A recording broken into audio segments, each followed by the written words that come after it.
Hello friends, so today topic is a heart symptom in materia medica.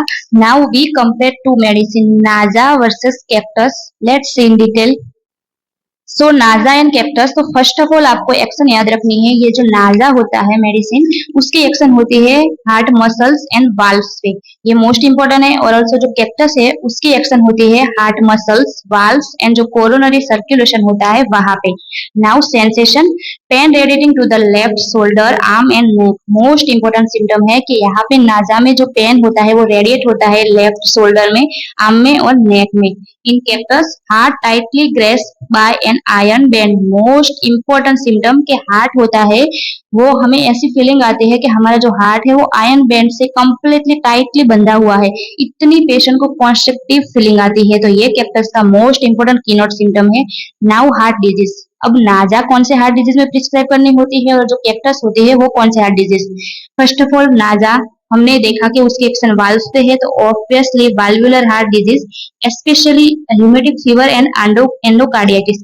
क्या हुआ कि जब आपको रूमेटिक फीवर हो रहा है या एंडोकार्डियाटिस हुआ है, उसके बाद अगर आपको वाल्वुलर हार्ट डिजीज जो सिम्टम होते हैं वो प्रोड्यूस हो गए, तो हमें नाजा प्रिस्क्राइब करनी है। Most important in cactus, angina, endocarditis, mitral insufficiency and जो आर्टेरियोस्क्लेरोसिस होती है उस पे, जो हार्ट डिजीज है उसमें हमें कैक्टस प्रिस्क्राइब करनी है। तो मोस्ट इंपोर्टेंट आपको याद रखना है, अगर नाजा है तो उसमें कैसे हार्ट डिजीज, तो पहले पेशेंट को रूमेटिक फीवर या एंडोकार्डियाटिस हुआ होता है, उसके बाद अगर उसको एओर्टिक स्टेनोसिस, माइट्रल रिकर्जेशन, ऐसे वाल्वुलर हार्ट डिजीज होते हैं तो हमें नाजा प्रिस्क्राइब करनी है।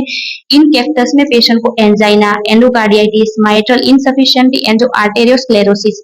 वाई अब कैक्टस में ये सारे हार्ट डिजीज क्यों है, क्योंकि कैक्टस की मोस्ट इंपोर्टेंट एक्शन होती है कोरोनरी सर्कुलेशन में। तो अगर कोरोनरी में कुछ एथेरोस्क्लेरोसिस हुआ है तो उसकी वजह से एंजाइना भी हो सकता है, माइट्रल इनसफिशिएंटी, इसलिए जो हार्ट डिजीज में कैक्टस में ऐसे आएंगे और जो नाजा है उसमें वाल्वुलर हार्ट डिजीज आएंगे। पाल्पेशन। नाउ नाजा में क्या होता है कि पेशेंट को एंजाइटी होती है और उसके साथ उसको वीकनेस होती है।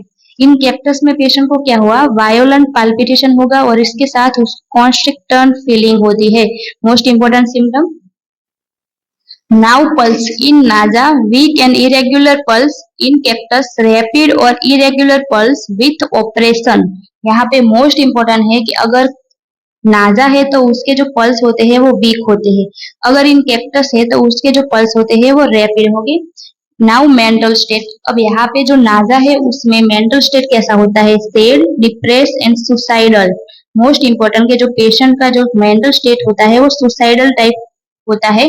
इन कैक्टस, एंजाइटी और ऑल्सो उसको फियर ऑफ द डेथ होता है। कैसा डेथ होता है कि उसको लगता है उसका जो डिजीज है वो इनक्यूरेबल है, इसकी वजह से उसको कांस्टेंट फियर रहता है डेथ का। Now modality. इन नाजा, यहाँ पे जो सारे सिम्टम है वो एग्रावेट हो गए, जो स्टिमुलेंट है उसकी वो यूज करता है तब, और जब वो वॉकिंग इन ओपन एयर तब उसके जो सारे सिम्टम है वो एम्बुलेट हो जाएगी।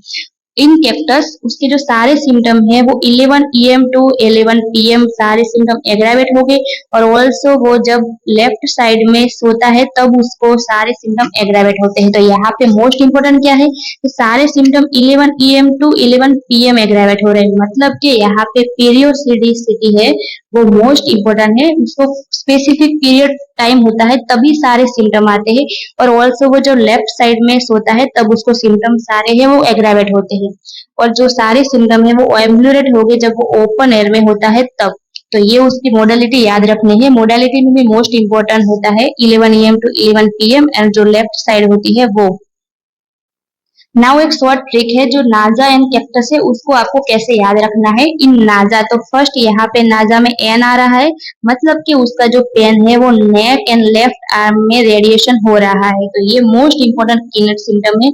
इफ कैक्टस है तो यहाँ पे कैक्टस में क्या हो रहा है, फर्स्ट सी आएगा, तो इसकी आपको याद रखना है कि उसको कॉन्स्ट्रिक्शन फीलिंग आती है, वो भी कैसे, जैसे कि आयरन बैंड से उसका जो हार्ट बंधा हुआ है इतनी उसको कॉन्स्ट्रक्टिव फीलिंग आती है। तो ऐसे आप शॉर्ट में याद रख सकते हैं। थैंक यू फ्रेंड्स, अगर आपको वीडियो अच्छा लगा हो तो please like, share and subscribe.